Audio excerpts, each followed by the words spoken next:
নমস্কার বন্ধুরা, mode styling চ্যানেলে আপনাদের সবাইকে স্বাগত জানাই। আর আজকে আমি আপনাদের সাথে শেয়ার করব মধুবালা স্টাইলের ব্লাউজের সেলাই। তো যারা যারা এর কাটিংয়ের ভিডিওটা দেখেননি তারা অবশ্যই দেখে আসবেন, তাহলে আপনাদের বুঝতে একটু সুবিধে হবে।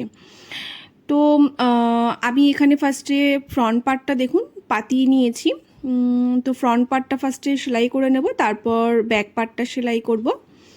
তো চলুন, যারা যারা আমার চ্যানেলটি এখন সাবস্ক্রাইব করেনি অবশ্যই সাবস্ক্রাইব করে দেবেন, আর পাশে থাকা বেল আইকনটা প্রেস করে দেবেন, কারণ আপনাদের সাপোর্ট আমার ভীষণভাবে প্রয়োজন।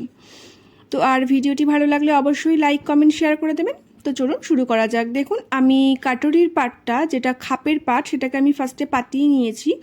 আর এভাবে দেখুন কাট টু কাট একসাথে মিলিয়ে, যেখানে কাট দিয়েছিলাম সেগুলো কাট টু কাট একসাথে মিলিয়ে কিন্তু আমাদের সেলাইটা করতে হবে। তো দেখুন, নাহলে আগে পিছে হয়ে যাবে। তো আমি কাট টু কাট একসাথে মিলিয়ে কিন্তু সেলাইটা করে নিচ্ছি। ফার্স্টে প্রিন্সেস কাটের শেপটা ফার্স্টে দিয়ে নেব। দেখুন, তো এভাবে ডবল সেলাই দিয়ে ফার্স্টে আমি সেলাইটা করে নিচ্ছি। দেখুন কি সুন্দর কিন্তু খাপটা বা পাফ ক্রিয়েট হয়ে গেছে একটা ভীষণ সুন্দরভাবে। আর একই রকমভাবে কিন্তু আমি আর একটা সাইডও সেলাই করে নিয়েছি, আর যেটা এক্সট্রা ছিল সেগুলো আমি কেটে বাদ দিয়ে দিলাম। দেখুন সুন্দরভাবে কিন্তু পাফ ক্রিয়েট হয়ে গেছে একটা, ভীষণই সুন্দর লাগছে দেখতে। এবার আমি দেখুন ইয়োক পার্টটা নিয়ে নিয়েছি, বা বেল্টের যে পার্টটা সেটা নিয়ে নিয়েছি। এটাকে আমি পাইপিং দিয়ে ফার্স্টে সেট করে নেব, তারপর আমি জয়েন্ট করব। তো পাইপিং দেওয়ার জন্য দেখুন আমি এভাবে কাপড়ের পাইপিং দিচ্ছি, আমি কিন্তু কোনো দড়ির পাইপিং ইউজ করিনি এখানে। আপনারা এভাবে কাপড়ের পাইপিং ইউজ করতে পারেন। তো ডবল ফোল্ড করে নিয়েছিলাম, দেখুন এভাবে নিয়ে আমি সেলাই দিয়ে নিয়েছি একটা করে। তারপরে আমি ছোট ছোট কাট লাগিয়ে দিলাম চারিধারে। দেখুন এভাবে পুরোটাই কিন্তু আমি কাট লাগিয়ে দেবো। আর আমি যে পট্টিটা কাটিং করেছিলাম সেটা কিন্তু আমি ওরেফে বা তেচড়া পট্টি কাটিং করে নিয়েছিলাম। এবার এভাবে ভেতর দিকে একটু মুড়ে নিলাম, দেখুন ফোল্ড করে নিয়ে ভেতর দিকে একটু পাইপিংয়ের মতন বার করে আমি সেলাইটা করে নিচ্ছি। তো এখানে একই কালারের যেহেতু পাইপিংটা দেওয়া হয়ে গেছে, সেহেতু একটু বুঝতে সমস্যা হচ্ছে বা বোঝা যাচ্ছে না। এখানে আপনারা চাইলে কন্ট্রাস্টের কোনো কালারের পাইপিং দিতে পারেন। তো দেখুন আমি পাইপিংটা রেডি করে নিয়েছি। এবার আমি ব্যাক পার্টটা ফার্স্টে রেডি করে নিচ্ছি। তো ব্যাক পার্টের হুক পট্টি আর ঘাট পট্টিগুলো রেডি করে নেব। তো দেখুন যেভাবে নর্মালি হুক পট্টি ঘাট পট্টি আমরা জয়েন করি বা সেলাই করি, সেভাবেই কিন্তু আমি সেলাইটা করে নিচ্ছি। এটা কিন্তু ঘাট পট্টি সেলাই করে নিলাম। এবার আমি হুক পট্টিটা সেলাই করে নেব। দেখুন এভাবে বাইরের দিকে রেখে আমি ভেতর দিকে ফোল্ড করে হুক পট্টিটা আমি সেলাই করে নেব। দেখুন এর ওপর থেকে আমি একটা চাপ সেলাই দিয়ে দিচ্ছি। আপনারা এখানে চাইলে হেমও করে নিতে পারেন হাতে ছুঁই সুতো দিয়ে। তো হুক পট্টি ঘাট পট্টিটা আমার রেডি হয়ে গেছে। এবার গলার পাইপিংগুলো দিয়ে নেব, সেমভাবে যেমন সামনে দিয়েছিলাম ফ্রন্ট পার্টে তেমনভাবেই আমি দিয়ে নিচ্ছি। দেখুন এবার ছোট ছোট কাট লাগিয়ে দেব, দিয়ে আমি উল্টে নিয়ে আবার এর ওপর থেকে একটা চাপ সেলাই দিয়ে দেবো। তো সুন্দরভাবে আমার পাইপিংটা কিন্তু সেট হয়ে যাবে। দেখুন পাইপিংটা কিন্তু সুন্দরভাবে সেট হয়ে গেছে। তো দুটোতেই আমি পাইপিং সেট করে নিয়েছি। এবার আমি পা ফাতা ক্রিয়েট করব এখানে। তার জন্য আমি পা ফাতার ফার্স্টে দেখুন মিডিলে একটা দাগ দিয়ে দিলাম, আর এবার কুচিগুলো দিয়ে নিচ্ছি। তিনটে কুচি আমি একদিকে দেব, আবার এইদিকে আবার মিডিল থেকে আবার তিনটে কুচি অপর সাইডে দেব। এভাবেই কিন্তু পা ফাতার কুচিগুলো দিতে হয়, নাহলে ঠিকঠাক পাফটা ক্রিয়েট হবে না।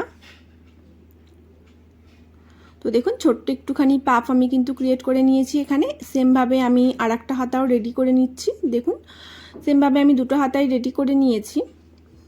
এবার দেখুন আমি কাটুরির পাটটা বা খাপের যে পাটটা সেটা আমি এর সাথে জয়েন করে নেব। ফার্স্টে এভাবে বসিয়ে নিয়ে পিন দিয়ে সেট করে নেব। তো আমি পিন দিয়ে সেট করে নিয়েই আপনাদেরকে দেখাচ্ছি, নাহলে ভিডিওটা অনেক লেন্থি হয়ে যাবে। তো দেখুন আমি এখানে কিন্তু পিন দিয়ে সেট করে নিয়েছি। আর একবার ফিতে দিয়ে আমি মেপে নেব গলার ডিপ কতটা আছে। তো ওপর থেকে আমার 1/2 ইঞ্চি জয়েন্ট হবে, 1/2 ইঞ্চি বাদ দিয়ে আমি 7.5 ইঞ্চি মেপে নিলাম। আর এইদিকেও দুদিকেও মেপে নেব যাতে দুদিকটাই সমান থাকে।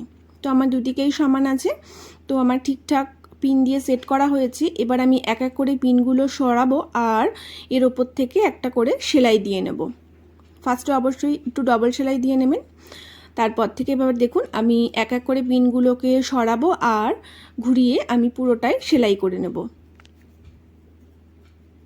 আমি এখানে লাইলিন ইউজ করিনি, কটনের কাপড় ইউজ করেছি বলে আপনারা চাইলে অবশ্যই লাইলিন ইউজ করতে পারেন। তো দেখুন আমি পুরোটাতে কিন্তু সেলাই করে নিচ্ছি আর দেখুন খুব সুন্দরভাবে কিন্তু খাপটা আমার জয়েন্ট হয়ে গেছে। এবার দেখুন আমি পুর দুটো জয়েন করে নেব। তো সেমভাবে যেমন সব ব্লাউজে বা কুর্তিতে জয়েন করা হয় সেভাবেই আমি পুর দুটো জয়েন করে নিচ্ছি ডবল সেলাই দিয়ে। আর এবার সাইডেও আমি 1/2 ইঞ্চি কাপড় রেখে আমি সেলাই করে নিচ্ছি, পরে আমি ফিটিংসের সেলাই দেবো ডাউনে পট্টি লাগানোর পরে। তো দেখুন এদিকটাও আমি 1/2 ইঞ্চিতে সেলাই করে নিচ্ছি আর নিচ থেকে যেগুলো এক্সট্রা হবে সেগুলো আমি কেটে বাদ দিয়ে দেব। তো দেখুন এভাবে কেটে একটু বাদ দিয়ে দিলাম।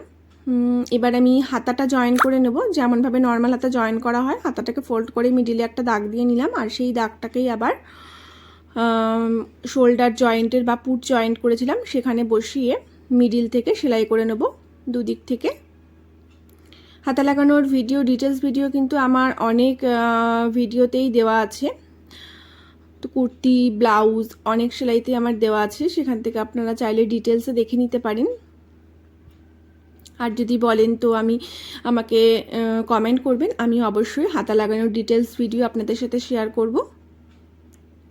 তো দেখুন এভাবে কিন্তু আমি দুটো হাতায় আমি জয়েন করে নেব। একটা হাতা জয়েন করে নিয়েছি, দেখুন ছোট্ট একটু পাফ দেওয়ার কারণে কিন্তু লুকটাই কিন্তু চেঞ্জ হয়ে যায়। দেখুন দুটো হাতে কিন্তু আমি জয়েন্ট করে নিয়েছি এভাবে। এবার আমি দেখুন ডাউনে এখানে পট্টি লাগিয়ে নেব আর সাইডে ফিটিংসের সেলাইটাও দিয়ে নেব, দিয়ে নিয়ে আপনাদেরকে দেখাচ্ছি লুকটা ফুল কেমন লাগে। তো দেখুন ফুল লুকটা কিন্তু কিছুটা এরকম দেখতে লাগছে, আশা করি আপনাদের ভালো লাগছে। আর ভিডিওটা যদি একটুও ভালো লেগে থাকে অবশ্যই আমার ভিডিওটিকে লাইক করে দেবেন, কমেন্ট করে দেবেন, শেয়ার করে দেবেন আর আমার চ্যানেলটিকে সাবস্ক্রাইব করে দেবেন। আর আমার চ্যানেলটি একটু ঘুরে দেখার জন্য অনুরোধ রইল আপনাদের। তো আজকের মতন টাটা, দেখা হবে নেক্সট ভিডিওতে।